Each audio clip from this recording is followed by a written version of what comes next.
fait mal et puis j'ai pas envie que tu me touches. J'avais pas l'intention de te faire mal. Je t'aime.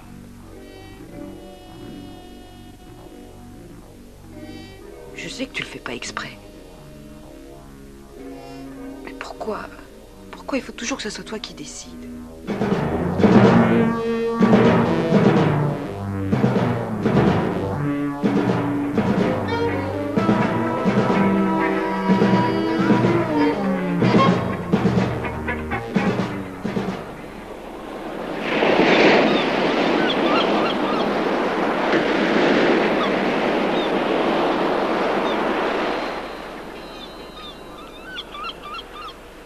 En 1977, dans l'État d'Oregon, une clause fut abolie dans la loi sur le viol.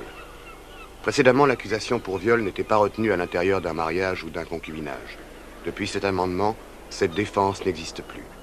Un homme marié peut être accusé d'avoir violé sa femme. S'il est reconnu coupable, la peine maximum peut aller jusqu'à 20 ans de prison. Fais un effort pour le petit déjeuner, c'est le meilleur depuis qu'on s'est mariés. C'est toi le cuistot. Qu'est-ce que t'attends de moi au juste? Quelle question idiote. 6 octobre 1978. Si tu savais comme j'apprécie ces moments-là. C'est bon de pouvoir s'évader de tous ces trucs un peu durs. Le boulot, les dettes, les proprios, les voisins jaloux. Et même Jenny? Ouais, même Jenny. Cette fois, on pourra pas dire qu'on couche dans la voiture parce qu'on n'a pas d'endroit pour dormir. Je me souviens de ces 2 mois-là. C'était pas très marrant. C'est plus drôle quand c'est pour le plaisir. C'est ça la promotion sociale. Ouais. Moi, je m'y emploie à faire. Ça, je sais. Moi aussi. S'il te plaît, on oublie tout. Laisse-moi jouir de l'instant présent.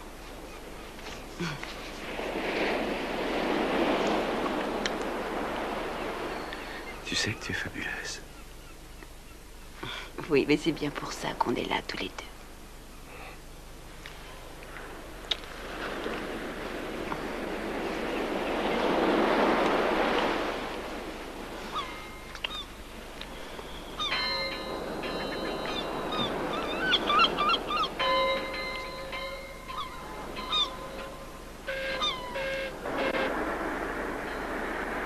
Je vois pas pourquoi on rentre déjà, tu travailles pas. Toi, tu travailles. Ouais, m'en parle pas. Elles étaient plutôt courtes, ces vacances. Une nuit de congé, c'est quand même un peu juste. J'aurais mérité un peu plus. Question de temps et de pognon. Tiens, à propos. Tu peux me dire pourquoi t'as quitté ton emploi? T'aimais bien la pizzeria. C'était plus sympa que tes 50 dernières places. Mais où tu vas? J'en suis pas à ma 50e place. Oui, peut-être que j'en rajoute un peu. Ça, c'est ta spécialité. Si je laisse tomber ce boulot débile, c'est simplement pour obtenir un diplôme en béton et faire un boulot beaucoup plus stable. Je suis jeune, j'ai tout l'avenir devant moi, faut pas me faire de bile, c'est pas comme si je me retirais. Je suis désolée. Je sais que tout ça t'agace un peu. Que tu étudies pour avoir une vraie situation. Mais on n'aurait pas de quoi payer la babysitter si je ne travaillais pas. C'est moi la babysitter. Mais comment veux-tu t'occuper de Jenny et aller au cours? Eh ben, ça se peut pas. J'y avais pas pensé. Tu y avais pas pensé, oh tu pars. Tu es si attentif à ta belle petite personne, pauvre bébé qui ne peut pas tout faire à la fois. Tu mens en plus parce que la plupart du temps tu sèches tes cours. Oh, tu vas la fermer?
Si tu vas la chercher, t'as intérêt de te dépêcher. Je vais pas chercher Jenny, faut que j'aille au cours. Tu me prends vraiment pour une imbécile ou quoi? Faut pas t'en faire, tu sais bien que j'aime pas les intellos. Alors je vois pas pourquoi tu te plains. Une fille intelligente t'aurait pas regardé. Si je me plains, c'est parce que je ne suis pas aussi stupide que tu peux le penser. Si je me plains, eh bien c'est parce que tu mens comme tu respires, mon vieux. Et même qu'au lieu d'aller au cours, tu claques mes économies dans les salles de billard en buvant ta bière. Non, mais ça va pas, occupe-toi plutôt de ce qui te regarde. Je suis ta femme. Et si je ne peux pas te dire ça, qu'est-ce qu'on fait ensemble? Écoute, c'est moi l'homme ici et j'ai quand même le droit de faire ce que je veux. Tu parles. T'es pas un homme, t'es une lavette. Reste là. Non, laisse-moi tranquille. Je ne veux plus que tu mettes tes sales pattes sur moi. Oh bébé, tu savais comme tu m'excites quand tu m'enrôles. Oh oui, ça te permet de jouer les durs. Mais moi, j'aime pas la violence. Pas la violence? Tu sais très bien que non. C'est terrible, ça arrive toujours à l'improviste. Je ne le supporte plus. C'est moi qui te supporte plus. Eh ben non, pourquoi tu t'en vas pas? Parce que je t'aime. S'il te plaît. Calme-toi. Tu sais que je t'aime.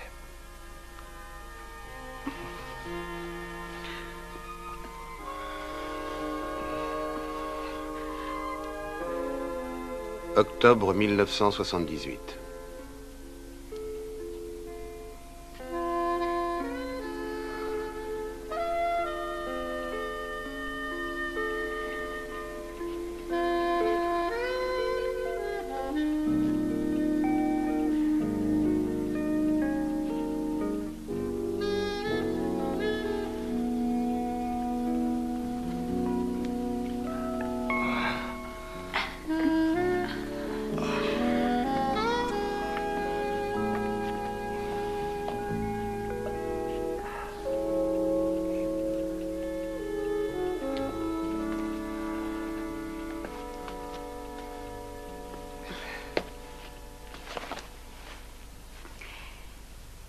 Tu sais à quoi je pensais? Pourquoi ne pas demander à Oli et Harl d'apporter des bières et des pizzas? Ça ferait un dimanche comme quand on était mômes.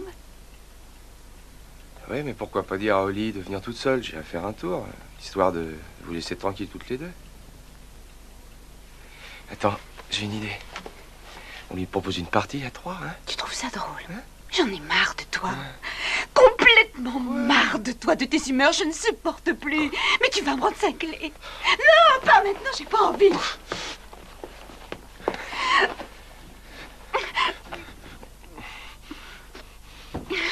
Tu me prenais pour une tante, hein? C'est pas drôle, ça?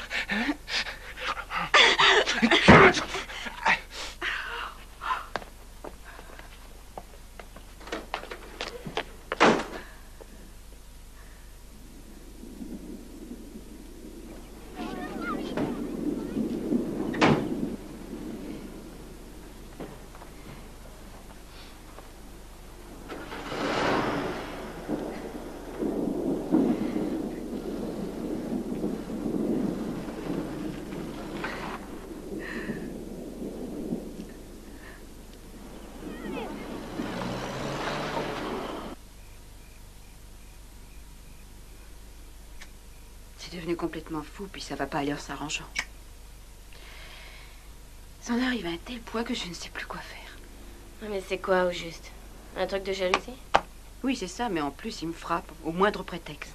Ce soir, j'ai voulu t'inviter à la maison, et ben ça fait toute une histoire. Il m'en veut à mort, tu sais, pour ce qui s'est passé entre moi et son cousin Ralph. Qu'est-ce que je vais devenir? Mes vieux ne veulent plus me voir depuis que je me suis remise avec lui. Je suis drôlement mal barrée. Écoute, Greta, tu peux demander de l'aide auprès d'autres femmes. Mais je te comprends plus. Il existe des foyers d'accueil. J'ai une bonne copine à moi, complètement branchée sur les centres pour femmes battues. Je sais tout sur eux. John en fera une crise. Je ne sais pas. Mais pourquoi pas, après tout?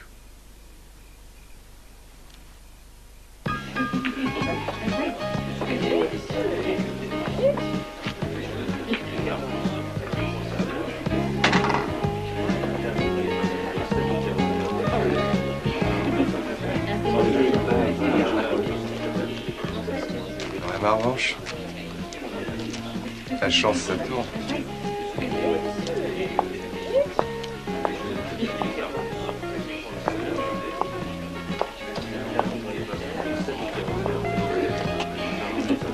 C'est toi qui régales, ma belle? Tout ce que tu voudras. C'est bien de la bière dont tu parles. Oui, c'est ça.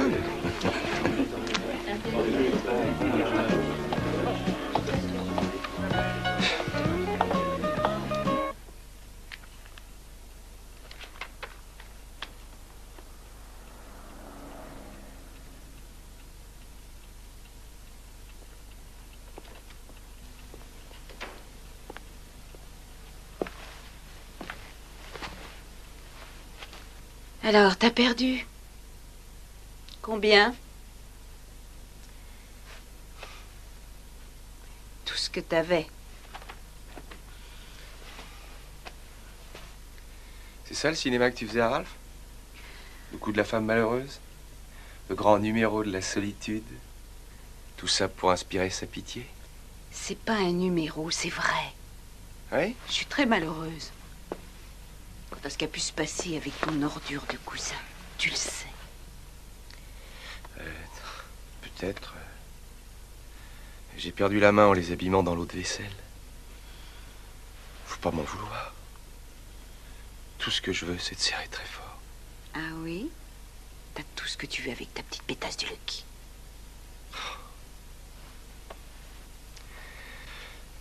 Tu es la seule pour moi. Je n'ai envie de personne d'autre. Non. Non. Tu me fais mal et puis j'ai pas envie. Mais j'ai pas l'intention de te faire mal. Je t'aime.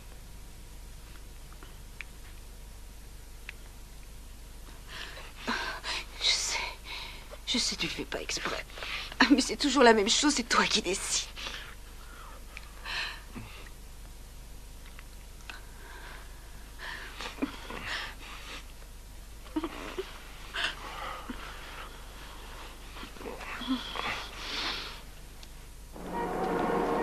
« 9 octobre 1978.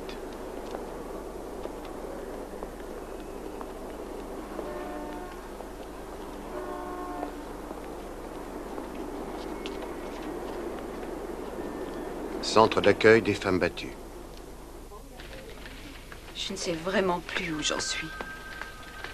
Je ne savais pas à qui m'adresser. C'est pour ça qu'on existe. Je sais. Enfin, c'est ce que m'a dit mon ami. Je l'ai appelé, j'en pouvais plus. Ces bagarres sont de plus en plus terribles.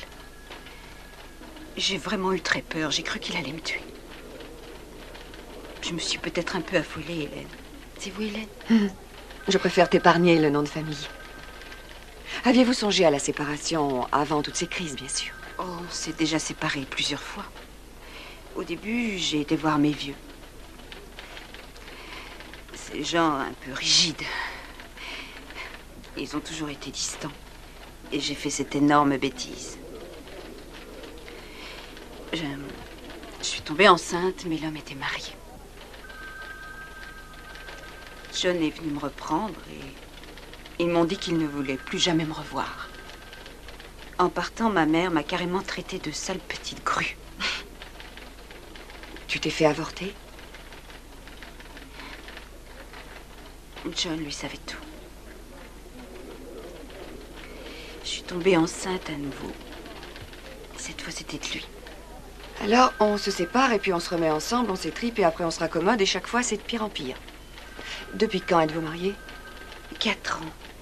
Non, si, mais pas exactement de vie commune. Mais comme je vous l'ai dit, en ce moment, j'ai vraiment peur. Tu as déjà songé à le quitter? Pour de bon? N'oublie pas, tu es un être humain à part entière. Tu n'as pas à être réduite en esclavage parce que tu es mariée. C'est vrai.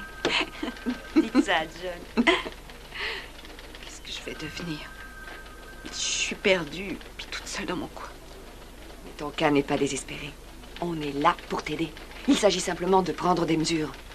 J'ai déjà fait une fois. Non, disons 2 fois. Plus les années passent et plus je trouve ça bien. Et maintenant, j'ai un mari fabuleux. Vous manquez? Manquer? Et tu parles duquel? Je ne sais pas. C'est que je réfléchissais. Quand je suis loin de John, il me manque. Et quand on est ensemble, eh bien... Oui, c'est pas facile, ma belle, de couper les ponts. Mais parfois, c'est bon. C'est même très, très bon. Je vais te présenter une amie. Rappelle-toi qu'on est à ta disposition. Tu peux appeler à n'importe quelle heure sur la ligne rouge. Mais s'en servir uniquement quand on est violé, battu et pleine de sang partout. Ça me rend folle, toutes ces femmes qui nous appellent pour rien. Charlie refuse de faire sa corvée de vaisselle. Qu'est-ce que je dois faire? Greta Rideout. Voici Norma Joyce, notre coordinatrice et notre pilier. Elle a une part prépondérante dans notre organisation. Je gère la panique et les problèmes des autres. Ravie de te connaître, Greta. Bonjour. Si elle dit non, c'est un viol.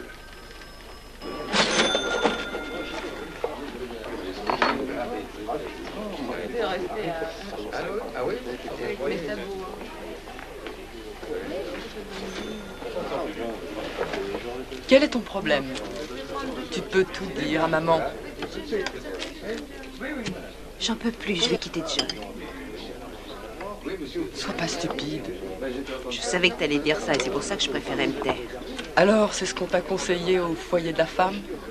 Disons qu'elles m'ont aidé à ouvrir les yeux. Tu parles. Si on les écoutait, il n'y aurait plus que des femmes sur Terre. C'est pas vrai. Hélène a 4 enfants et un mari fantastique. Bien sûr. Écoute, Greta, t'as un mec. Sais-tu ce que c'est que de se retrouver dans la vie avec un enfant et sans mec?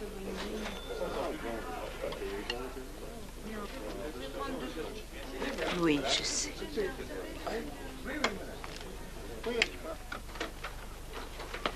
Greta? Salut, chérie. Salut, Doug. Jenny est dans sa chambre? Non, je l'ai mené chez la nourrice. Je comptais aller au cours. Mais Doug est passé me voir, alors de fil en aiguille... Disons, de bière en bière, on a... Désolé.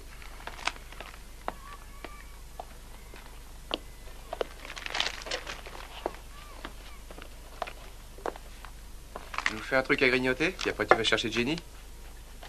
Franchement, t'exagères. Fais-le toi-même. Je sors du travail. Mais je suis quand même pas ta bonne. Faudrait pas pousser, je suis un être humain. Et qui dit mariage ne dit pas forcément esclavage. Avec toi, il faudrait obéir au doigt et à l'œil, faire la cuisine ou l'amour à chaque fois que t'en as envie. Écoute, moi je persiste à dire que c'est mon droit.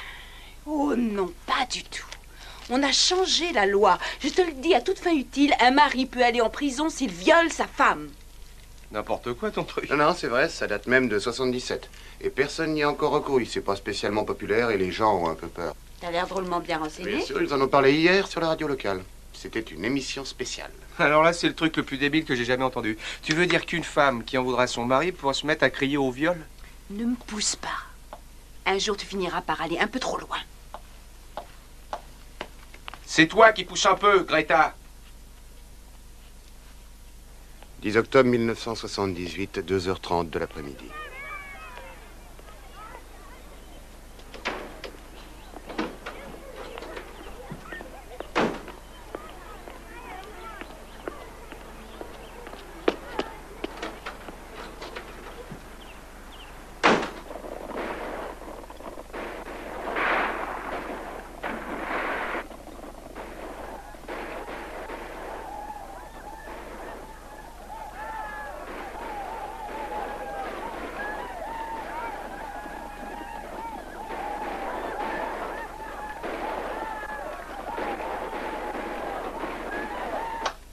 C'est l'heure de la sieste.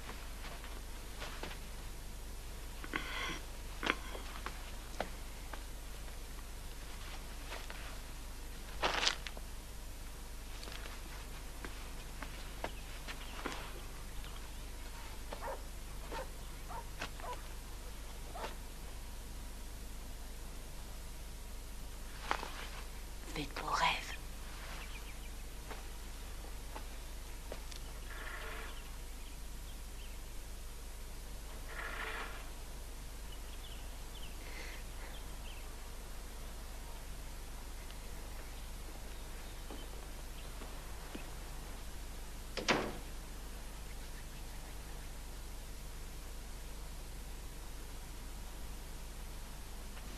Bon, ça y est? La môme dort? Avant d'aller travailler, il faut que je sorte le restant de la lessive. Parce que tu sais, ça ne pousse pas tout seul, Oh, l'argent. laisse tomber avec l'argent, hein. J'ai envie de toi, tu es à moi et je te veux maintenant. Fermez les rideaux.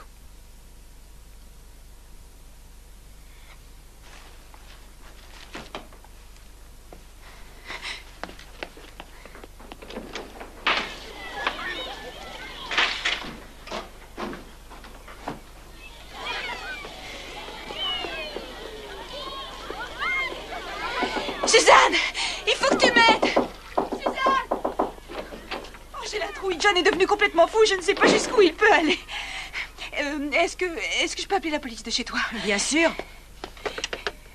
Qu'est-ce que tu vas dire? Je ne sais pas.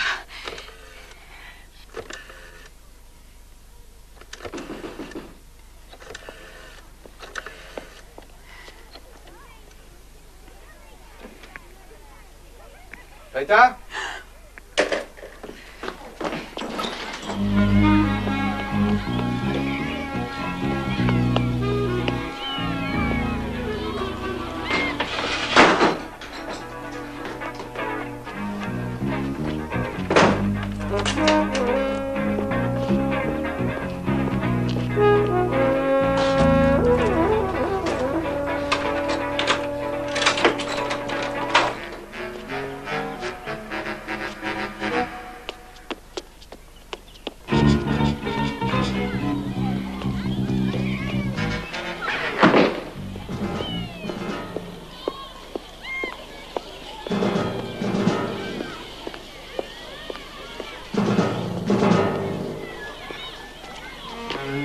Greta?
« 10 octobre 1978 à 3h30 de l'après-midi.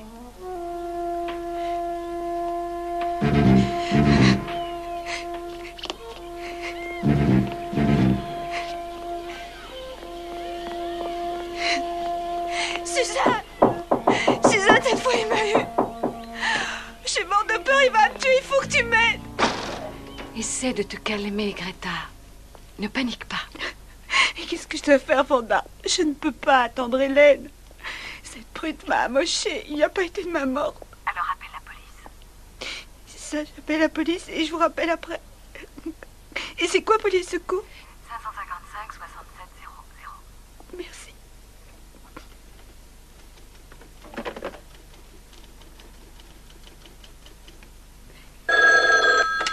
Ici le poste de police de Salem, les urgences. Oui, mon mari vient de me frapper, je vous en prie, aidez-moi. Mon nom c'est Rideout, Greta Rideout. Mais je suis pas chez moi, je me cache. Greta Rideout. Donnez-moi votre adresse, Madame Rideout. C'est le 3750, 26e rue, secteur Est. Oui, mais j'y suis pas. Je suis en face dans une petite maison jaune de l'autre côté de la rue. Je sais pas. Suzanne, c'est quoi le numéro? 3553. 3553. C'est aussi la 26e rue. Très bien, vous y restez un moment, n'est-ce pas? Oui, je me cache. Très bien, on va vous envoyer un de nos hommes au plus vite. Bon, ils vont arriver. Je vais appeler mes copines.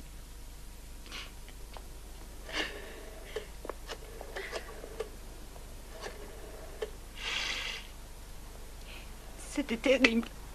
Il m'a frappée et violée. Je me sens honteuse. Je sais pas. Je sais plus. Le sentiment de honte est une réaction naturelle après un viol. C'est une violation. Et il s'agit de la pire des violations. Le sentiment de honte est tout à fait normal. C'est un crime, Greta. As-tu réfléchi? Es-tu décidée à porter plainte pour viol? Oui. C'était bien un viol. Bon, très bien. Maintenant, écoute-moi attentivement. Je vais te dire exactement ce qu'il faut faire. Ne prends pas de bain, garde tes vêtements, va au service des urgences de l'hôpital, il faut mettre le paquet. Tu vas aller chez la nourrice? Oui. Tu emmènes Ferdinand avec toi? Oui. Très bien.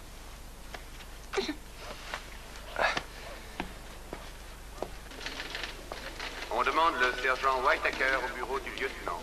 Le sergent Whitaker. Non, il ne fera rien à Jenny. C'est pas ça qui m'inquiète. Mais c'est moi qui ai très peur. Il m'a violée et frappée. Il finira par me tuer. Elle voudrait porter plainte maintenant. Et pour viol. On a compris. Si vous laissiez parler, la dame. Je suis encore sous le choc. Je suis morte de peur. Je veux que vous l'arrêtiez. Madame Rideout, nous comprenons très bien. Mais il faut que vous sachiez que dans ce que nous appelons les affaires de femmes battues, nous avons l'habitude de donner quelques jours à la plaignante pour réfléchir. Oui, croyez-moi, dans bon nombre de cas, elle change d'avis et ça nous évite Non, mais ça va pas. Greta a été frappée et violée par un mari bestial. Nous voulons... Elle veut porter plainte maintenant, c'est vu? Écoutez, madame. Bibelheimer. Oui, c'est ça. Le fait est que nous pouvons arrêter son mari pour coups et blessures, vu l'état de son visage. Mais en ce qui concerne le viol, c'est autre chose. Vous attendez 2 jours, ensuite vous pourrez déposer une plainte si elle y tient toujours. Il peut en profiter pour me tuer. Écoutez, d'après la loi des séries, disons que c'est invraisemblable. Oh, la loi des séries. Il l'a presque tué, bon sang, vous n'avez qu'à regarder son visage. On demande le sergent Essner aux affaires criminelles. Très bien, c'est vous la police. Qu'est-ce que vous suggérez? On l'a déjà dit. On lui laisse 2 jours. Le sergent Essner, s'il vous plaît. Greta, tu resteras avec moi. On va vous prendre des photos de vos 2 profils, au cas où vous vous décideriez.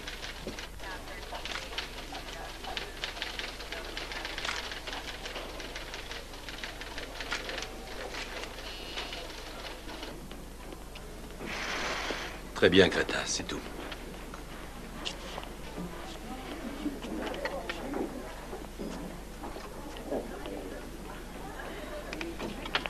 Vous pouvez vous rhabiller.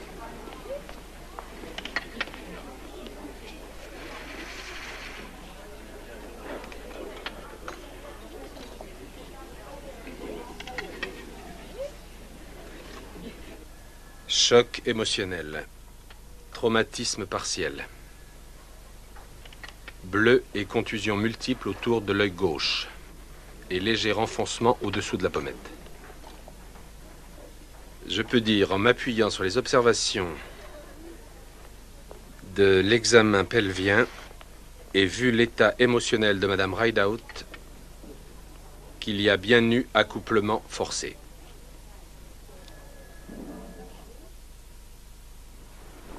Je sais plus, moi. Où est-ce qu'il a emmené Jenny? Oh, j'espère qu'il l'a habillée chaudement. Oh, c'est pas la peine de t'en faire.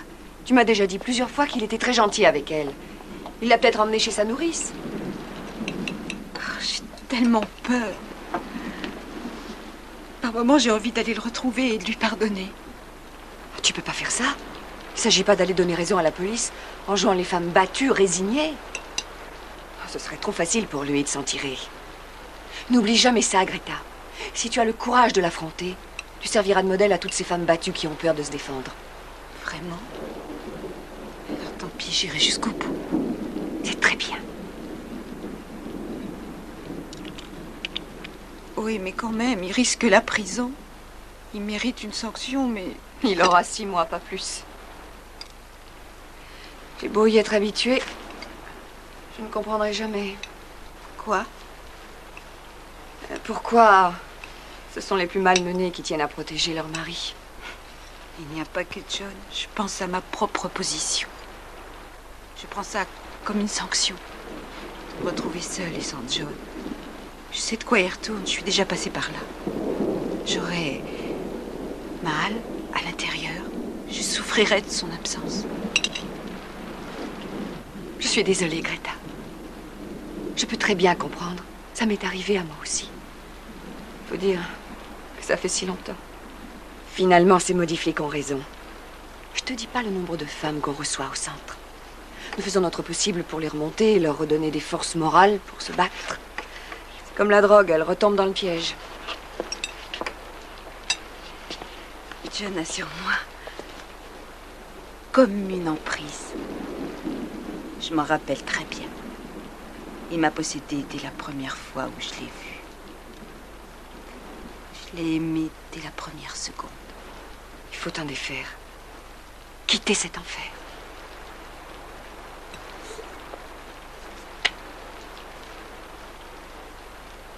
J'en voudrais un autre. J'en voudrais d'une autre couleur. Très bien. Ça c'est rouge et ça c'est rouge. C'est tous les deux Et du celui-là? rouge.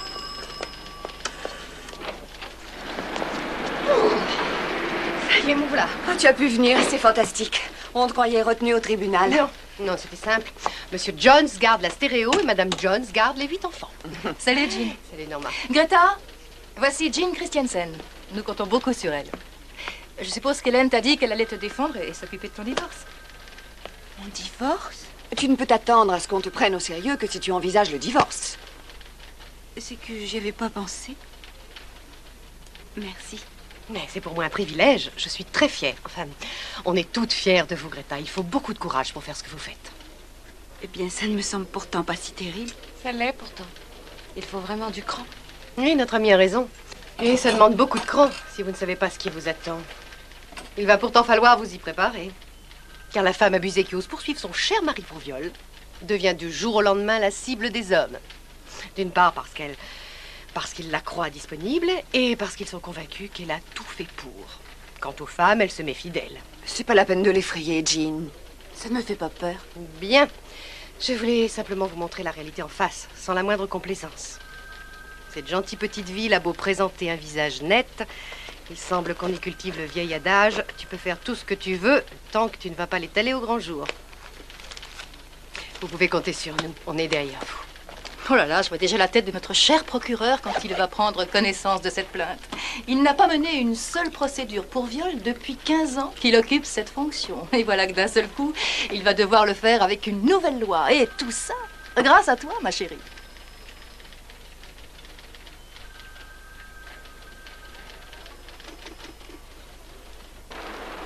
13 octobre 1978.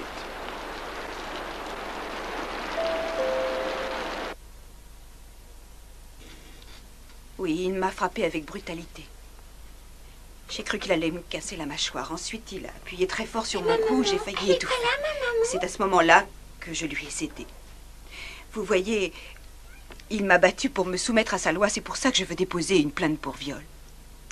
Le viol est très difficile à prouver.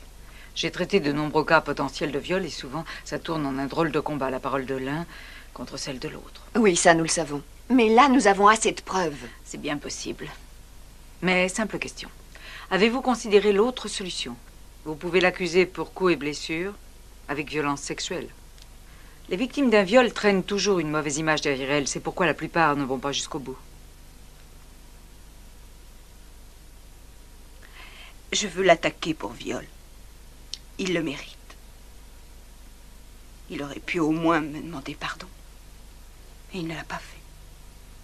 Il m'a dit que je l'avais cherché. Elle l'a cherché. Que voulez-vous dire par là? C'est elle qui m'a d'abord frappé. Elle m'a même fait pas mal de bleu. C'est quand même pas un drame, vous allez pas m'arrêter pour ça. Pas encore. Je pose des questions. Oh, c'est fou. Je m'y serais mieux pris, elle aurait pas porté plainte. Vous avez bien frappé votre femme, ce qui a provoqué chez elle une blessure à l'œil et une autre à la joue. Oui, c'est vrai. En ce qui me concerne, elle ment jamais. Mais je l'ai pas frappée pendant qu'on faisait l'amour. Elle était consentante. Je peux vous poser une question? C'est bien vrai que... Enfin, qu'on peut accuser un mari d'avoir violé sa femme dans l'État d'Oregon? C'est la nouvelle loi.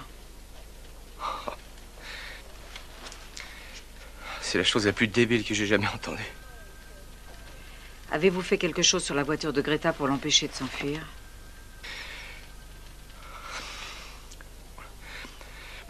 Je l'ai un peu bricolé. Ensuite, je l'ai poursuivie dans le parc pour la ramener chez moi, comme elle vous l'a raconté. Je dois vous énoncer vos droits. Vous êtes en état d'arrestation pour viol caractérisé. Vous êtes en droit de garder le silence à partir de maintenant.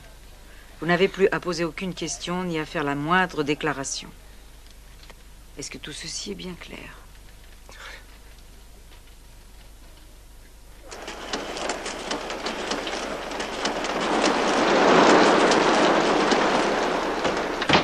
Alors, t'as été voir tes sœurs de charité?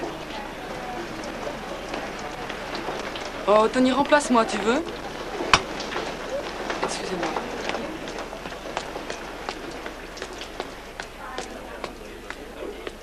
Moi aussi, j'ai fait 2 fois appel à leur service, mais je n'ai jamais été criée au viol. Qui te l'a dit? C'est une petite ville. Tu as vraiment l'intention de travailler? Oui, aucun problème. Tout va bien. On fait quoi? Les melons? Non, ça y est déjà. Commence plutôt à ranger les oranges. Tu sais, Greta, faut mieux que je te mette au parfum. Ça a plutôt étonné de te voir entrer ici parce que le patron est en pétard contre toi. Il est prêt à te virer si tu persistes dans ton truc. Tu devrais commencer à chercher ailleurs.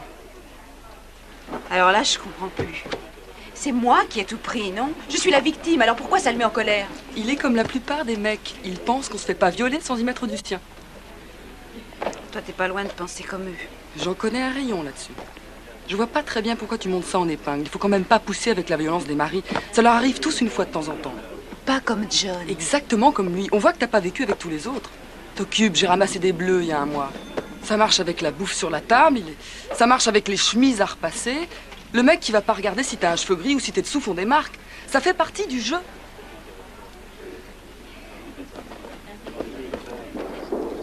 « 2 novembre 1978.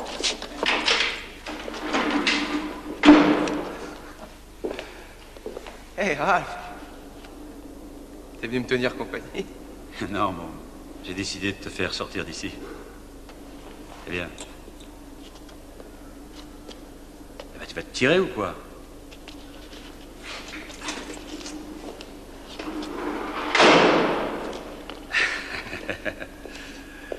J'ai payé la caution pour te sortir de là. Tu pars quand tu veux, mon grand. C'est vrai? Vraiment, je te remercie. Quel pied de t'avoir comme cousin. C'est normal. La famille, ça doit se serrer les coudes, hein?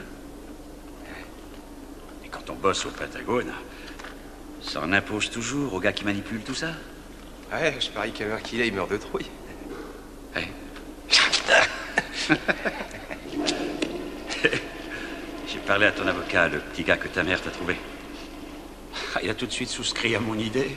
Oui, de lui mettre dans les pattes un bon spécialiste rompu à ce genre d'embrouille, histoire de collaborer efficacement. Mais on a besoin d'un type à la hauteur.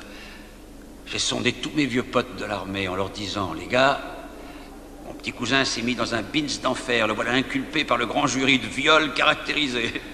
Il a abusé de sa propre femme. On s'est bien mis tous d'accord, il n'y en a qu'un, c'est Charlie Burt, le plus mariole de tous. On va chercher Charlie Burt quand on se fait prendre la main dans le sac. Il est capable de t'en sortir. J'irai jamais chercher personne d'autre. Eh ben, j'apprécie, tu sais, Ralph. J'apprécie vraiment. C'est drôle, j'arrive pas à croire que je peux sortir d'ici. Mais John, tu l'as violée ou pas? Non.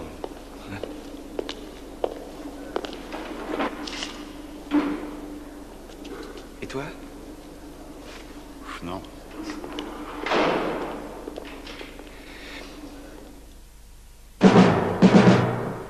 « 27 novembre 1978.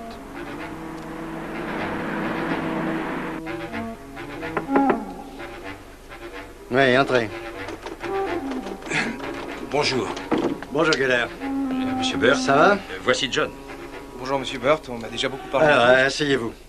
Ils ont déjà dû vous faire l'article. Ne les écoutez pas, je vais vous le faire moi-même. J'ai décidé de m'occuper de votre affaire en collaboration avec monsieur Geller en tant qu'avocat de la défense. Vous n'avez pas à vous en faire. Ces bêtises seront bientôt balayées, il n'y a rien à retenir contre vous. Mais là, je ne vous suis pas très bien. Voilà. Dans le patois juridique, on parle souvent d'us et coutumes. Ces lois du bon sens qui peuvent traverser l'histoire. Dans notre cas, il est bien établi depuis belle lurette que l'homme n'a pas à violer sa propre femme, que l'acte sexuel, quel qu'il soit, fait partie des droits du mari. Bon, alors quand une clause est abrogée et pas vraiment remplacée par une autre, la coutume peut fort bien reprendre plein effet. Cette clause a été abrogée, mais elle n'a jamais été remplacée. Ça fait 26 ans que je suis avocat d'instance. J'ai toujours obtenu gain de cause contre mon vieil ami Gary Gortmaker, procureur. Et je ne voudrais pas créer de précédent. Oui, mais vous savez, j'ai pas les moyens. Je viens juste de reprendre un ancien boulot dans une pizzeria. Vous en faites pas pour ça. C'est une affaire entre hommes. Grâce à vous, on pourrait enfin revenir à la loi d'origine. Je n'en fais pas une affaire d'argent, nous verrons plus tard. Mais au fait, vous avez violé votre femme? Non. Je voudrais savoir, vous avez un styliste, mon vieux? Un styliste? Un coiffeur? Oui, il pourrait vous arranger un peu. Vous faire une permanente, histoire d'assouplir vos baguettes de tambour. Pour l'avoir aussi pour des vêtements. Je suggère un traitement à la cortisone pour guérir vos boutons. Et c'est pas le moment de partir cavaler je ne sais où, comme vous en avez l'habitude. Vous leur apparaîtrez si propre et si bien mis, mon cher, qu'il ne s'en trouvera pas un pour vous soupçonner d'un tel forfait.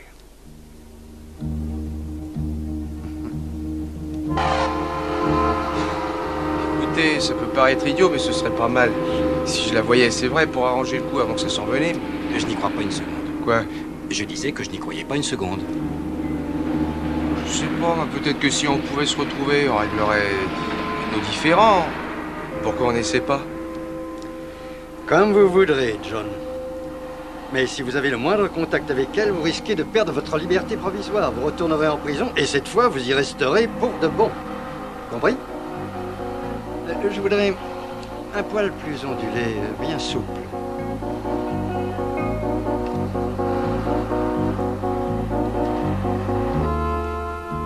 Supposons que je vois Greta. Ah oui, Bleu Oxford, c'est très bien.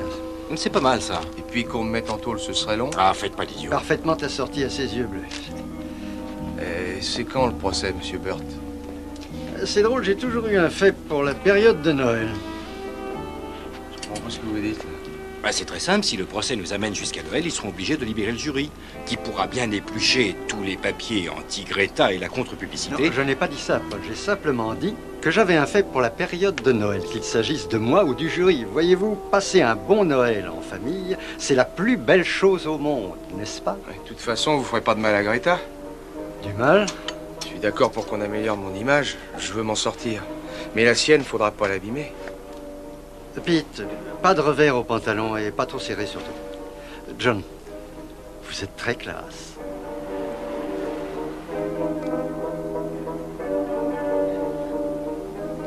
Je vous conseille la plus grande prudence dans tous vos propos. Est-ce que vous avez bien réfléchi à la possibilité de modérer votre accusation? Oui, j'ai fait le tour de la question, monsieur Gortmaker.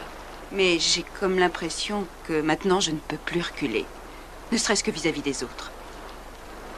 Très bien, puisque les autres ont envie de ce procès, il serait dommage de les décevoir. Mais si je cherchais une affaire pour tester cette loi, je ne prendrais pas la vôtre. Qu'est-ce que vous voulez dire? Oh, mais c'est pas compliqué. La police a pris votre cas par-dessus la jambe, les choses ont traîné en longueur. Mais tant pis, n'en parlons plus. Faudra faire avec. Approchez-vous. L'audition d'avant-procès est prévue à huis clos, sans le jury ni la presse. Le problème, c'est que le juge veut remonter dans votre passé sexuel histoire d'établir votre crédibilité. Oh, c'est pas vrai. Oh, non, c'est pas vrai. Mais si, Greta, fouiller dans le passé des victimes est une pratique généralement peu admise. Mais puisqu'on en est là, vous m'avez tout dit sur John et sur vous, hein?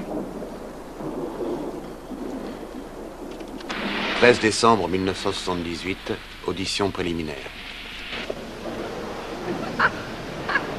Ne te laisse pas entortiller par ce bon Charlie. Il est champion dans ce domaine. Tiens, voilà. C'est drôle. La façon dont Gorgmaker en parlait, je croyais qu'ils étaient des ennemis. Oh non, pas des ennemis, disons plutôt des compétiteurs. Pour le reste, ils sont copains comme cochons. Ils ont été à l'école ensemble, ils ont fait leurs études de droit ensemble, et ils pêchent ensemble. C'est vraiment adorable. Hé, Dicky! Messieurs. Comment va la ravissante Sally? Plutôt bien. Bien, bonjour Richard, comment allez-vous? Dicky, le juge aussi. Oui, ils sortent tous de la même école.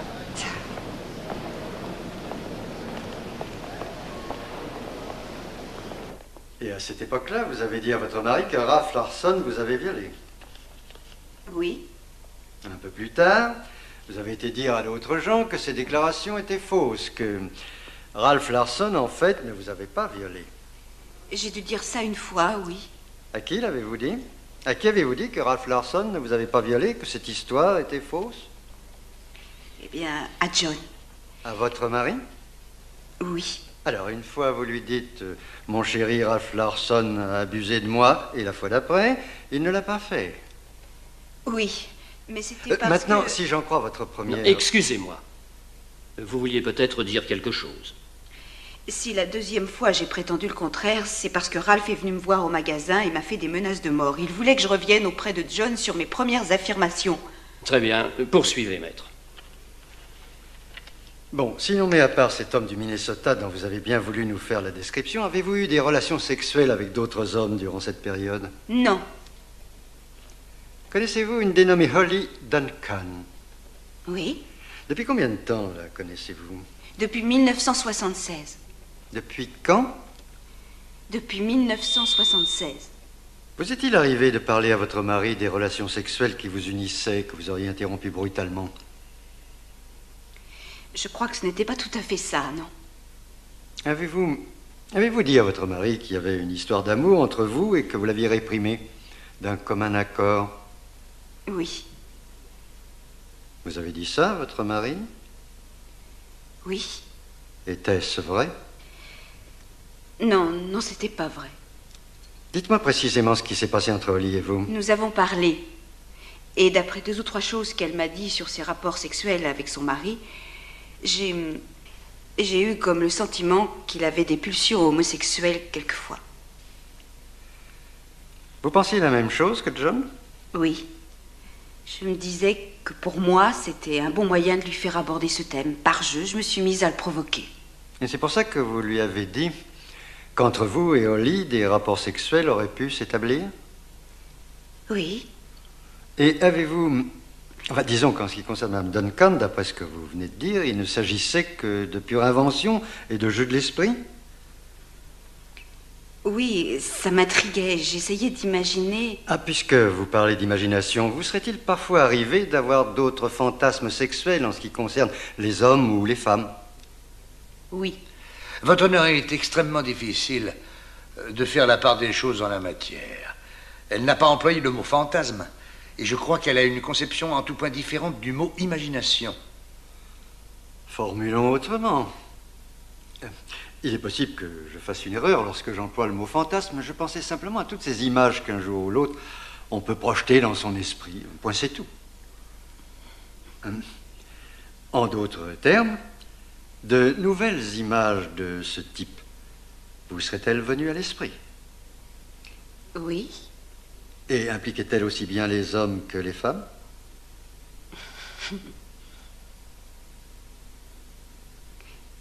Plutôt les hommes. Oui, alors j'ai pas arrêté de rire. C'est quand même incroyable. Mais pourquoi j'ai ri comme ça? C'est tout à fait naturel de réagir ainsi. Quand la pression est sur vous, c'est inévitable. Faut pas vous en faire pour ça.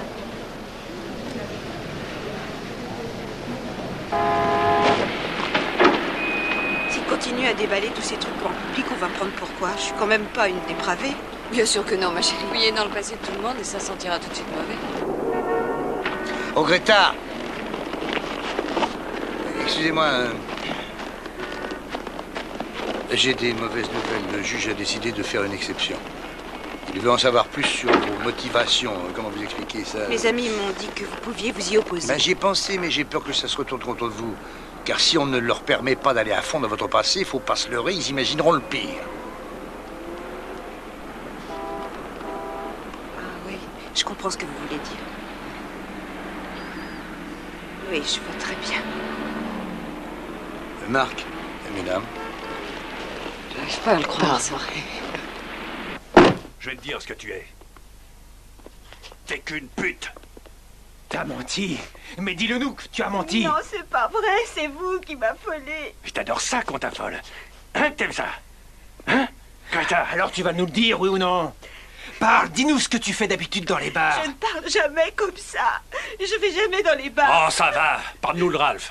Il t'a bien affolé, lui, hein?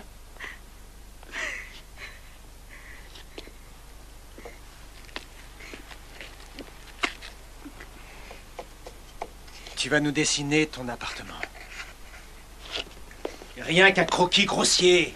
Je peux pas, je perds mes moyens. Comment tu veux aller témoigner? T'es même pas capable de dessiner ton appartement. Il faut pas être aussi méchant que ça. Mais qu'est-ce que tu crois? T'es naïve ou quoi? On fait ça pour t'endurcir à la demande du procureur. Mais on est de ton côté.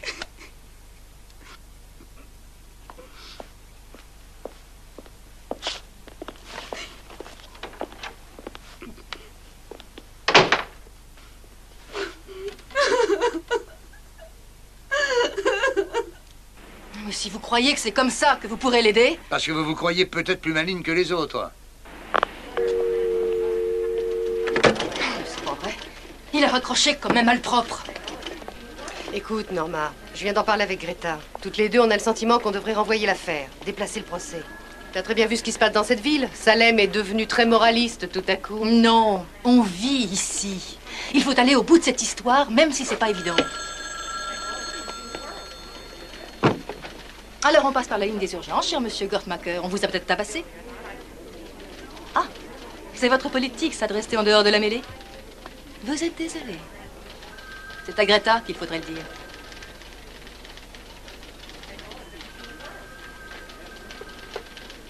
Allô? Ah, je suis désolé. J'en suis sincèrement désolé. Oubliez tout ça, ils ne vous embêteront plus. Ça n'aurait pas dû se passer. Très bien. Vous en faites pas, c'est déjà oublié. Hélène, ça ne pourra jamais marcher. Il est encore temps de déplacer ce procès. Je commence à en avoir marre.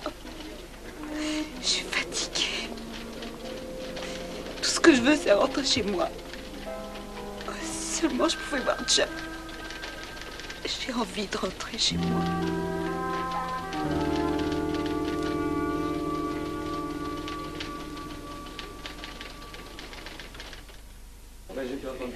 « 18 décembre 1978. » Après avoir passé tous ces adversaires en vue. Et maintenant, quelques nouvelles locales. Le pays tout entier a les yeux braqués sur notre ville. On assistera très bientôt au procès qui risque de nous concerner tous. Greta Rideout a accusé son mari, John Rideout, de viol caractérisé. Il semble que la nouvelle se soit répandue très vite. Cette histoire de mari cité en cour de justice pour avoir violé sa femme a déjà fait l'objet d'un article dans un journal de Los Angeles. Le célèbre Walter Cronkite y a été de son commentaire. Et John, ils ont envie de goûter à la salade sensuelle.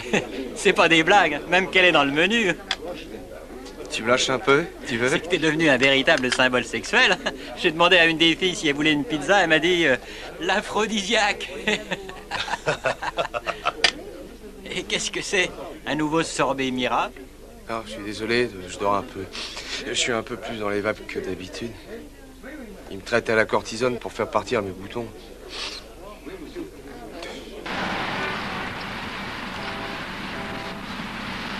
« 19 décembre 78, premier jour du procès. »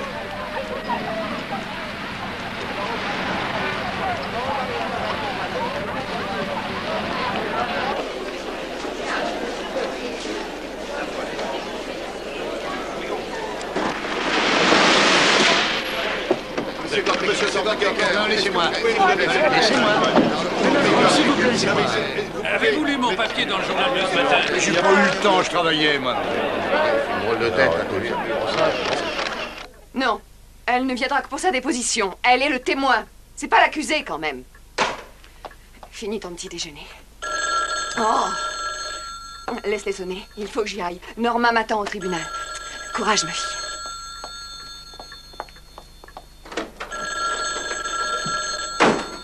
On a vraiment changé celui-là. John, juste un petit mot, s'il vous plaît. Est-ce que vous avez pu entrer en communication avec Greta récemment? Dites-moi, John, et comment vous sentez-vous? John, s'il vous plaît. John, s'il vous plaît, juste un petit mot. John. Qu'est-ce que vous pensez? Dites-moi. Affaire 108-866, l'État d'Oregon contre John Joseph Rideout. Le prévenu précité a été accusé par le grand jury du comté de Marion dans l'État d'Oregon du délit criminel de viol caractérisé. On dirait un premier communion. La Cour se réserve le droit d'agir à sa guise et d'ignorer la notion de défense et de privilège de l'homme marié jusqu'à la fin des derniers témoignages. J'ai demandé une abrogation du procès vu que vous étiez marié. Il veut dire qu'il n'en tient pas compte avant d'avoir entendu tous les témoignages. Le jury est au complet, 8 femmes, 4 hommes et 4 suppléants.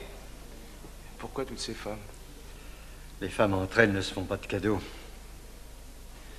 Je suis pas là. Mais alors pas du tout, j'ai ma tête qui tourne. On pourrait pas arrêter les piqûres de cortisone? J'ai l'air présentable, ça suffit. On n'en a pas fini. Tu Gottmaker. C'est incroyable. Quoi? Qu'est-ce que t'as? C'est qu'il y a une femme d'avocat dans ce jury, et ça, c'est l'épouse d'un membre de la Cour suprême. C'est carrément du jamais vu. Nous sommes en présence d'un cas inhabituel, par l'aspect particulier du délit en lui-même et par la loi auquel il se rapporte. La question est de savoir si l'acte a bel et bien été consommé, et si oui, a-t-il été accompli de force et sous contrainte. Bon, eh bien, je vais essayer d'être bref, car je crois déjà voir des gens qui s'ennuient, n'est-ce pas, monsieur Burt? Nous avons tous la fâcheuse habitude de vouloir nous substituer aux témoins et de reformuler leurs réponses. Si je tombe dans le piège du style « donc vous vouliez dire », ne manquez pas de me reprendre pour la bonne marche, le bon esprit, voire la parfaite clarté de ce procès exemplaire. Et je vous serai du même coup reconnaissant de surveiller monsieur Burt. Monsieur Burt, votre déclaration préliminaire. Merci, votre honneur. S'il plaît à la Cour, au Conseil, à ces messieurs, ces dames, la défense a l'intention de prouver dans cette affaire que sexuellement Greta Rideout a de gros problèmes. Ce sont ces mêmes problèmes qui sont à la base du conflit conjugal qui opposent une jeune femme à un mari immature. L'un comme l'autre, ils n'ont pu les résoudre, ni même les aborder ou les comprendre. Et ils s'exposent au feu de la justice, à la publicité et, plus grave, au verdict de bonne ou mauvaise réputation que ce procès va leur livrer sans appel pour le reste de leur vie.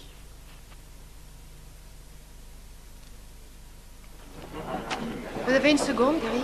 Mais pour vous toujours. Parlez-moi de ce jury.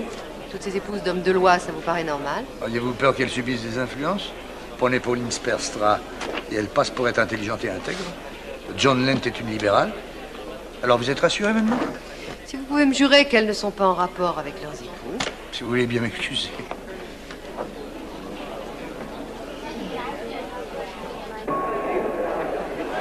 Ah, allez, voilà, non. Non. Ça suffit, pas de photos, s'il vous plaît. Une question, une question. Je ne suis pas fou. Notre client n'a pas besoin d'une équipe de télévision pour descendre les escaliers. Je comprends cette rude compétition entre les gens de la presse, mais si vous ne m'écrasez plus les pieds, je répondrai à toutes vos questions. Monsieur Burt, le jury restera-t-il au secret? Je veux parler du cas où les délibérations auraient lieu qu'après Noël. Tout dépendra de la durée des débats. Ensuite, le juge en décidera.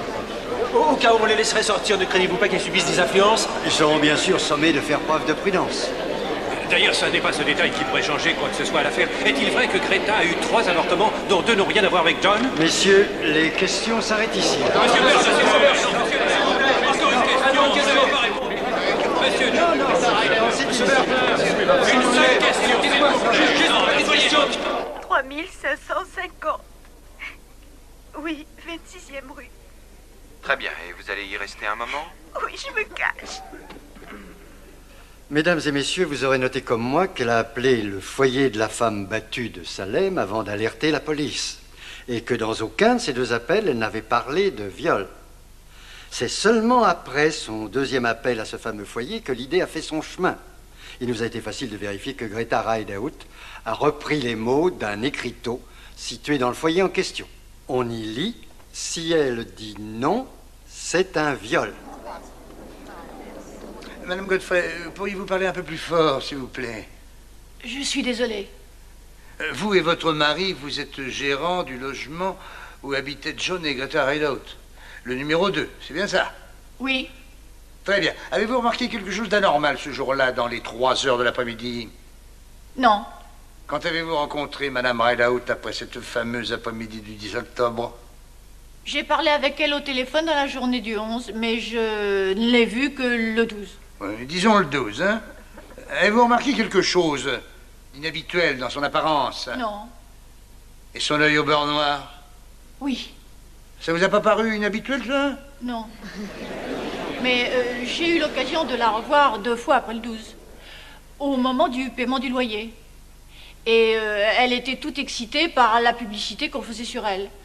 Elle n'arrêtait pas de dire qu'elle allait devenir riche et célèbre. Et pourquoi me regardez-vous comme ça, vous?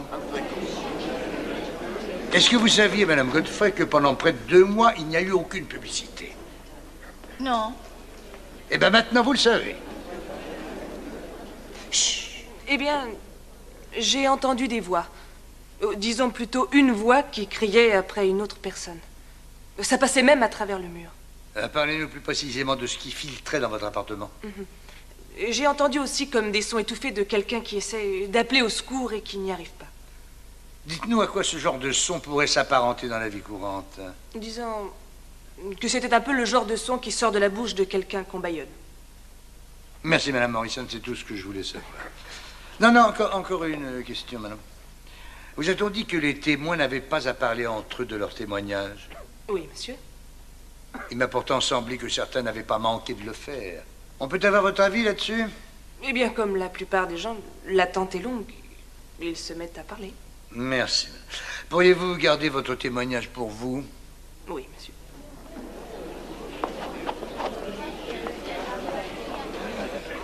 Continuez. Il a dit, si je m'y étais mieux pris, elle n'aurait pas porté plainte. Il dit l'avoir frappée. Mais pas pendant qu'il faisait l'amour avec elle. Oh, oui, il a dit... En ce qui me concerne, Greta ne mentirait pas. Alors, il m'a demandé s'il était vrai qu'on pouvait l'emprisonner pour le viol de sa femme, en Oregon. Ah, c'est pareil qu'à l'armée. Grouille-toi et patiente. Je ne sais pas pourquoi Gortmaker nous convoque. On a l'air fin de poireauter comme ça. Franchement, j'en ai rien à foutre. Vivement qu'on m'appelle et que je reparte à mon boulot. J'ai déjà perdu 3 jours à glander. Si encore, vous nous payez. Je vais rester ici pendant le déjeuner. Vous n'avez pas à parler entre vous. Je vais m'arranger pour éloigner les journalistes. Je ne veux aucun contact entre les différents témoins. Mesdames, s'il vous plaît, soyez discrètes sur vos dépositions. Non, mais qu'est-ce qu'il a? J'en sais rien, mais en tous les cas, il s'est arrangé pour créer un climat d'hostilité chez les témoins. La nuit du 9, il apparaît que Greta connaissait l'existence de cette loi permettant aux femmes de porter plainte contre leur mari pour viol. Est-ce exact? Tout à fait. Très bien. Vous avez assisté à une discussion opposant John et Greta Rideout le soir du 9 octobre. Greta Rideout aurait-elle brandi cette loi comme une épée de Damoclès au-dessus de la tête de son mari? Quand il a dit qu'il n'était pas au courant et qu'il n'y croyait pas plus que ça, elle a répondu bizarrement, un de ces jours, tu finiras bien par aller trop loin. Ce n'était pas vraiment une menace, mais elle a dit ça avec je ne sais quel accent dans la voix. Très bien, finissons-en avec ça. Avez-vous déjà entendu John Rideout proclamer plus ou moins ouvertement qu'il était follement amoureux de sa femme? Oui, il m'est arrivé plusieurs fois de le surprendre à murmurer « Tu sais, je t'aime, Greta ». Il me parlait avec tristesse des différends qui les opposaient. Vous n'avez plus de questions à poser aux témoins? Non, plus de questions. Très bien, monsieur Love, vous pouvez disposer. 22 décembre 1978. Avez-vous revu Greta Rideout après le 10 octobre 1978? Oui, je l'ai vu. De quoi avez-vous parlé? Dites-nous en gros quel a été le sujet de la conversation. Je lui ai dit que ça nous ferait plaisir, enfin à moi et à ma femme, de pouvoir établir le contact avec elle pendant ces événements. Je veux bien vous croire. Soyez plus précis sur la teneur de vos propos. S'agissait-il de la défense de votre cousin, de savoir ce qui s'était passé? Non. D'essayer de la sonder? C'est le contenu global qui m'intrigue. Je ne vous demande pas de me rapporter les choses au détail près. Pourquoi l'avez-vous vue? Ah, c'était une bonne amie de ma femme, et disons, pourquoi pas un peu aussi la mienne. Ah, vous m'étonnez, monsieur. Elle accuse votre cousin de viol caractérisé, il est arrêté, vous allez la voir et vous ne lui parlez de rien. C'était ce qu'on pourrait appeler une visite de courtoisie, alors. Elle ne savait pas encore si elle allait ou non poursuivre son action. Je savais très bien que c'était ça que vous alliez me répondre, mais je ne vous crois pas. N'y aurait-il pas eu entre vous et votre cousin comme une sorte de froid pendant une certaine période? Oui, c'est exact. En un mot commençant, est-ce que Greta Rideout vous avait vraiment reproché une agression sexuelle? Au début, je croyais que c'était une blague. Mais quand j'ai vu que c'était sérieux, je lui ai simplement dit qu'elle pouvait aller se faire voir ailleurs. Mais par la suite, elle est revenue sur ses déclarations. Pas devant moi directement, mais devant pas mal de gens. Je ne vous le demande pas sous serment. Mais est-ce que oui ou non, il y a matière à prouver une telle accusation? Non, monsieur, absolument pas. Madame ou mademoiselle? Madame. Madame Duncan, si je ne m'abuse, vous avez déclaré au jury que vous considériez Greta comme une femme honnête. Oui. Auriez-vous suggéré à Greta de partager avec vous une aventure sexuelle? Non. Votre opinion sur l'honnêteté de cette jeune personne changerait-elle si vous saviez que sous serment, elle avait dit qu'une telle aventure avait eu lieu? Je ne pense pas que Greta ait pu affirmer une chose pareille. Oui, mais si elle l'avait fait. Je fais objection à cette déduction. Objection rejetée. Avez-vous bien compris ma question? Non. Très bien. Alors, si Greta reconnaissait avoir fait part à son mari d'une aventure sexuelle en votre compagnie, est-ce que ça vous ferait changer d'opinion vis-à-vis de son honnêteté? C'est que... Je sais pourquoi elle a dit ça. Ah, alors vous étiez donc au courant? Elle ne lui a pas vraiment dit. C'était pour le provoquer. Provoquer, est-ce le terme exact? Hein? Vous étiez dans la confidence? Non, pas sur le moment. Mais vous l'avez appris plus tard.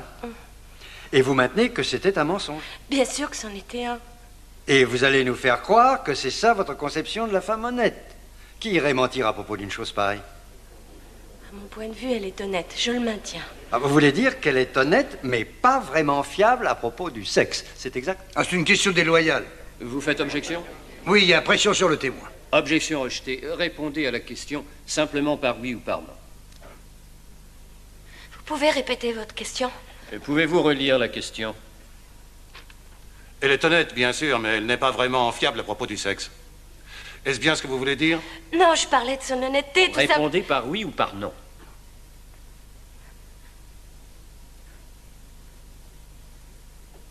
Oui. Je n'ai plus de questions. Vous pouvez vous retirer. Vous enfoncez Greta, monsieur Burt. Vous n'avez pas le droit, je vous interdis de faire ça. Vous voulez prendre 20 ans? Je lui ai fait également un examen pelvien. D'après mes observations et vu l'état de choc dans lequel elle se trouvait, ça ne fait aucun doute. Il y a eu accouplement forcé. Néanmoins, il est clair que vos observations après examen auraient pu être les mêmes dans d'autres circonstances. Ainsi, dans l'emploi de certaines positions, la durée exceptionnelle de l'acte, voire son degré d'agressivité. Je ne peux pas vous dire avec certitude qu'il y a eu viol, parce que ce n'est pas vraiment un terme médical, mais juridique. Pas d'autres questions. Le tribunal vous remercie, docteur.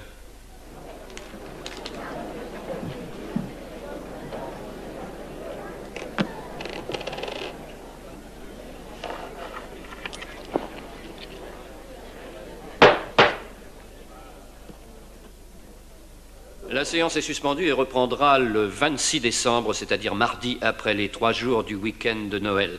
En raison des fêtes, le jury n'est pas tenu de rester isolé, mais ai-je besoin de vous rappeler que vous n'avez ni à parler de cette affaire, ni à regarder la télévision, ni consulter vos journaux.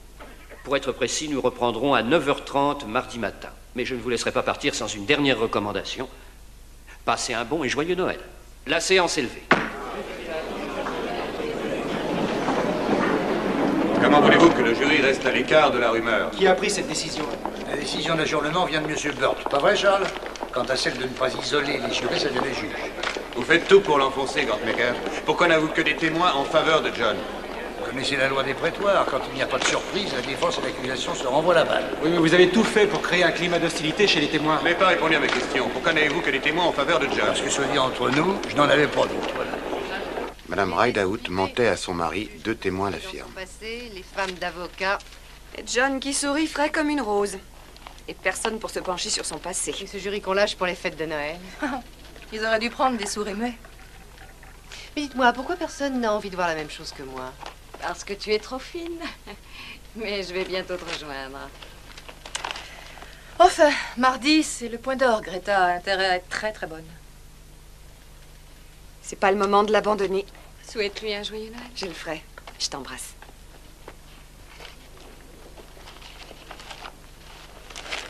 Bon Noël à toutes. Veille de Noël 1978.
« 26 décembre 1978.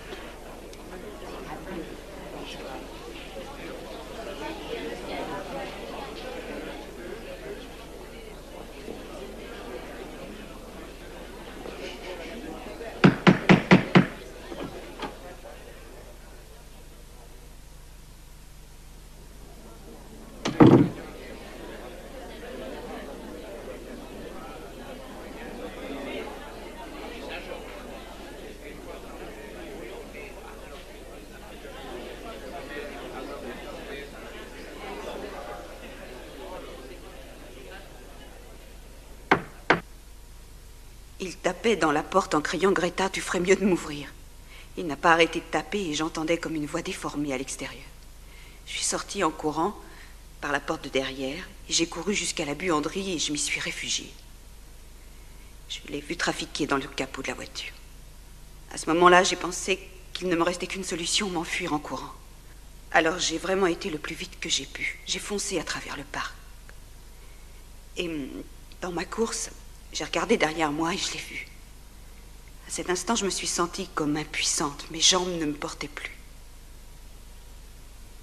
Il m'a attrapée brutalement par le bras et il m'a dit « Tu veux que je te frappe et que je te viole sur place ?» Alors, je suis partie avec lui. J'ai pensé que c'était la meilleure chose à faire. Je ne l'avais jamais vu aussi furieux. Et j'avais vraiment très peur. On est passé par derrière. Je suis rentrée la première. Ensuite, il a claqué la porte et il a mis le verrou. Il m'a empoignée et il m'a précipitée à terre. Il a dit « Tu vas être gentille maintenant ». Moi, j'ai dit non. Alors, avec la paume de la main droite, il m'a frappée sur le côté gauche du visage. Je n'en pouvais plus. J'étais sous le choc. Je ne pouvais plus parler. Et il frappait toujours. J'ai commencé à pleurer et je pouvais entendre les sanglots de Jenny. J'essayais de lui enlever ses mains de ma gorge et Jenny pleurait toujours. Elle est venue dans la pièce. John lui a crié de s'en aller, c'est ce qu'elle a fait.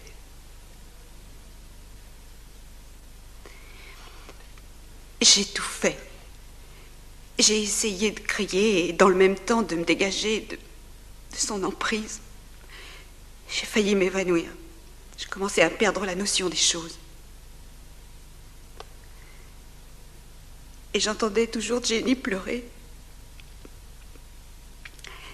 Alors il a enlevé ses mains de ma bouche et de ma gorge.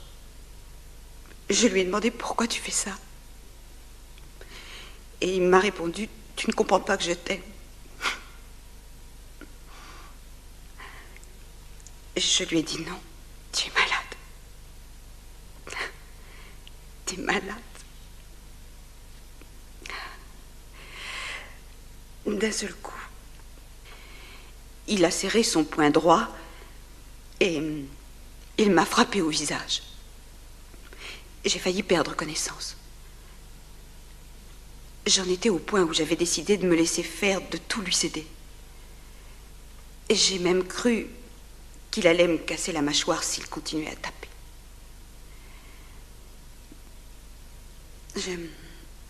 J'étais allongée sur le sol. Il me voulait. J'étais incapable de bouger de toute façon. Alors il a retiré mon jean et il a enlevé mon pull. Et il m'a dit embrasse-moi. Il criait embrasse-moi, embrasse-moi. Et il m'a promis de m'éclater l'autre côté du visage si je l'embrassais pas. Alors je l'ai embrassé. Mais sans le toucher.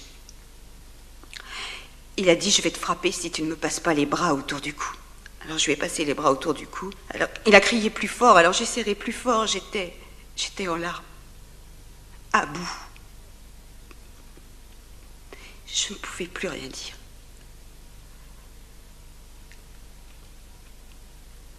Il était... Alors... Il m'a pénétré. Ce fut un rapport violent et brutal.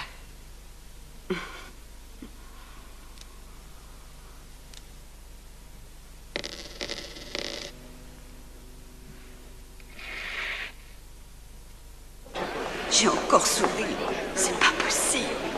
Pourquoi? Je me demandais où elle était passée. Il paraît qu'elle était dans la buanderie. Alors j'ai été jusqu'à la voiture et je l'ai bricolée pour l'empêcher de démarrer. Et comme je la voyais nulle part, je suis reparti dans l'appartement, j'ai été voir Jenny. Et elle dormait comme un ange. Alors j'ai jeté un œil dehors. C'est à ce moment-là que je l'ai aperçu qui courait à travers le parc. Je lui ai simplement demandé de rentrer à la maison avec moi et elle a dit oui.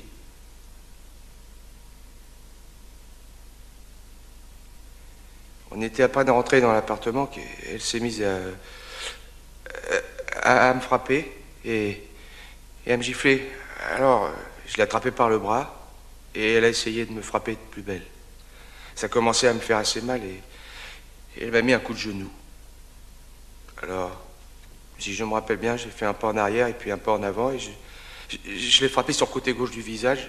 J'ai dû taper un peu plus fort que je l'avais voulu. Alors... Jenny est entrée dans la pièce. Elle était en larmes. Je lui ai dit de s'en aller. C'est ce qu'elle a fait. J'ai vu le visage de Greta.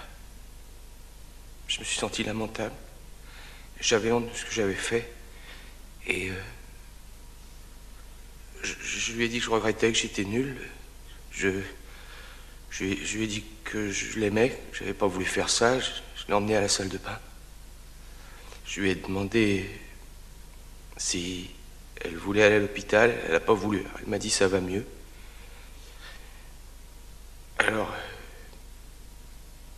je me rappelle, elle s'est tournée, elle s'est avancée vers moi. On est revenu dans le salon et on s'est allongé sur le sol. Et là, elle m'a dit, j'ai encore un peu mal.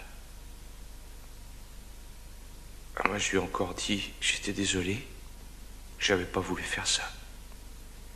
Et je l'ai embrassée gentiment. Elle m'a dit que ça allait mieux.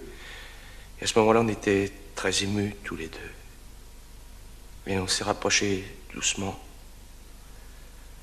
C'est là qu'elle m'a dit, prends-moi.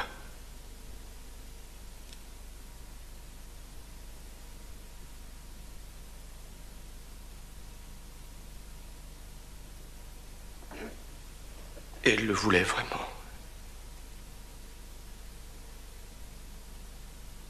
Je veux dire que c'était de son plein gré.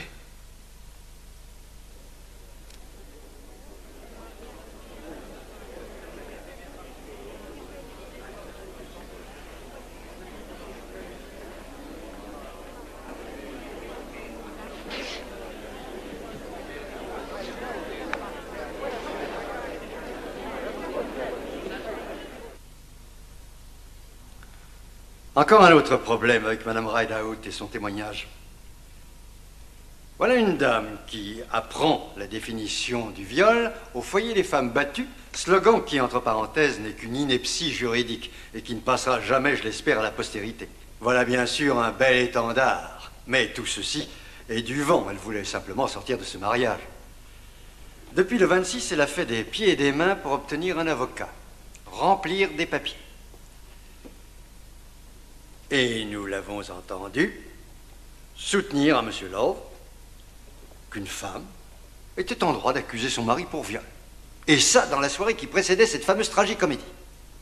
Il me semble impensable qu'une femme impliquée dans une affaire de viol se mette par le plus grand des hasards à se pencher sur la loi régissant le crime dont elle serait victime la veille même de ce drame. Ça ne peut pas être une coïncidence. Mesdames et messieurs, cette jeune femme avait tout prévu. C'était une porte de sortie. Elle l'a prise. Si vous pensez que cet homme jeune et plein d'avenir n'est pas coupable, que vous n'ayez plus le moindre doute, ayez le courage de le dire. D'après nos lois, personne ne peut vous critiquer pour votre verdict. N'affublez pas cet homme de la pire réputation qui soit. Je vous demande de le reconnaître non coupable. Merci. Elle a dit la vérité. Si vous lisez sa déposition, et quoique M. Burt, dans ses questions, ait été incisif et éloquent, on ne trouve pas la moindre trace de mensonge ni dans sa déposition, ni dans sa première audition, ni dans son dernier témoignage. Tous les faits vous ont été exposés. Avec M. Burt, nous avons travaillé l'un contre l'autre, voire l'un avec l'autre un bon nombre de fois, il vous l'a dit lui-même. Ça fait 18 ans que je suis procureur et que je me retrouve dans cette salle, bien souvent face au juge Barber. Ça n'est pas la première affaire Rideout que je vois. Mais c'est la première fois qu'elle est traitée de façon aussi exemplaire. À ce qui se réglait le plus souvent par un suicide ou un homicide. Notre système propose des solutions plus humaines. N'est-il pas de notre devoir d'offrir une vraie loi à toutes les Greta Rideout plutôt que le suicide ou l'homicide? Merci. Après la pause, le juge donnera des instructions au jury, c'est bien ça? Ouais, pour l'inventaire des charges. Non, il sera question de tous les délits mineurs. Histoire de donner le choix au jury. Qui pourra le reconnaître coupable de viol caractérisé, ce qui serait dur. Ou purement et simplement de coups et blessures. Ce qui serait déjà moins dur, ou de violence sexuelle qui ne le serait plus du tout. Monsieur Gortmaker. Oui. John risque-t-il d'aller en prison? Ah, je ne dirais pas ça. Certains groupes de pression souhaitent qu'il en prenne pour 20 ans en guise d'exemple. Je ne pense pas que sa place soit en prison. Mais sur le divan d'un véritable professionnel, un bon psychiatre. Avez-vous également requis contre les délits mineurs? J'y ai pensé, si je peux attraper le juge avant la reprise de la séance. C'est ce que je vais probablement faire, excusez-moi. Vous auriez tout intérêt, car si pour les coups et blessures l'affaire est claire, pour le viol, vous n'avez rien prouvé. La requête proposée par la défense pour les droits du mari est rejetée. D'après la loi de l'État d'Oregon, le mariage n'est pas une défense contre le viol. Il n'y a pas d'accusation pour délit mineur. Aussi, vous devez juger le prévenu John Rideout en votre âme et conscience coupable de viol caractérisé ou non coupable de viol caractérisé. L'accusé veut bien se lever.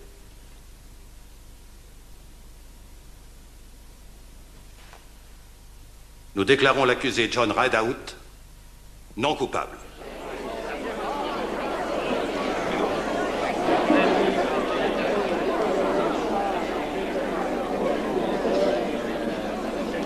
Gary, tu me dois seulement 7 cents.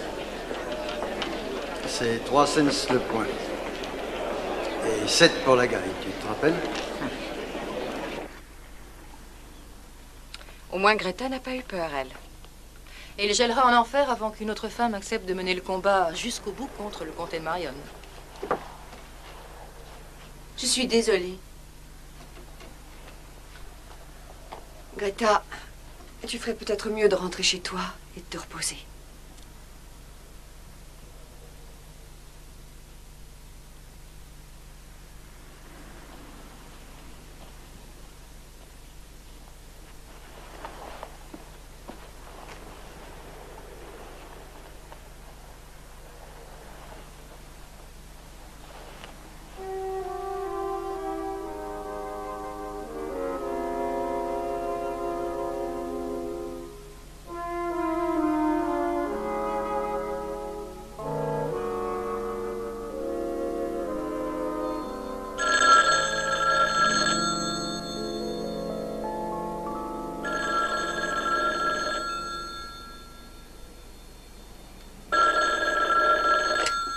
Allô? Bonsoir, c'est moi, John. Écoute, il faudrait qu'on parle tous les deux. Moi, je trouve que ce serait bien maintenant que c'est fini. Il faudrait qu'on parle, non? De la garde de Jenny, tout ça. Écoute, je suis désolé, Greta, je suis vraiment désolé pour tout ce qu'on t'a fait. Oui, moi aussi.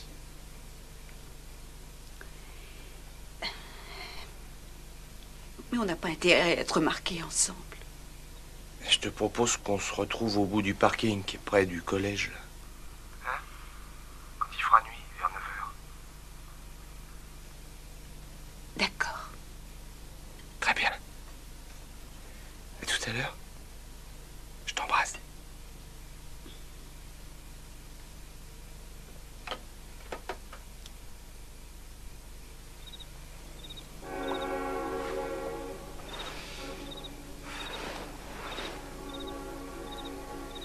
Je te jure, mon Dieu, je les fous en l'air. T'as bien voulu me ramener Greta et je peux bien les jeter pour de bon.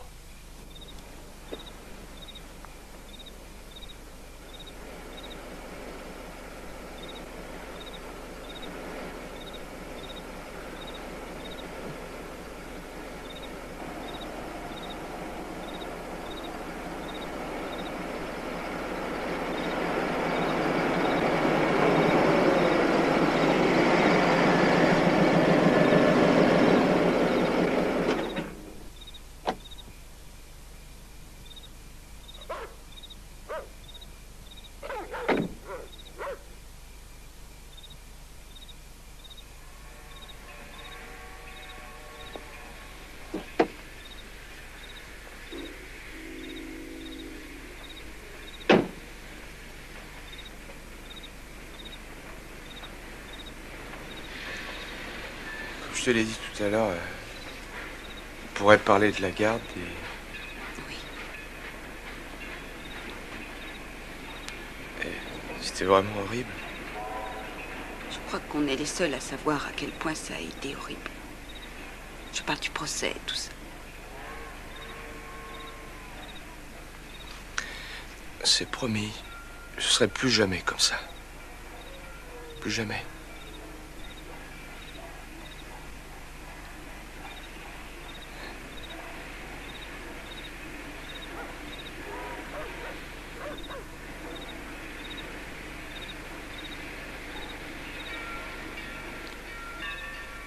Plus jamais.